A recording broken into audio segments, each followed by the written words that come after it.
social media ethics sa isang pagpili. Mag-isip bago mag-post.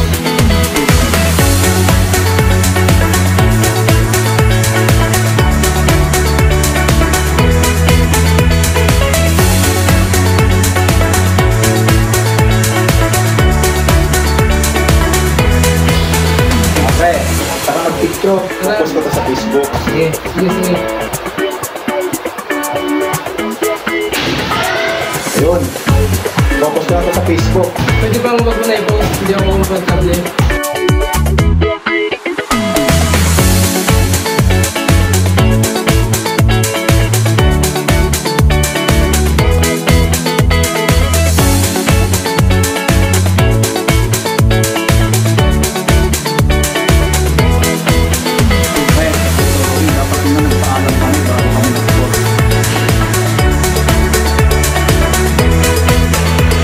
Wait, totoo ba to?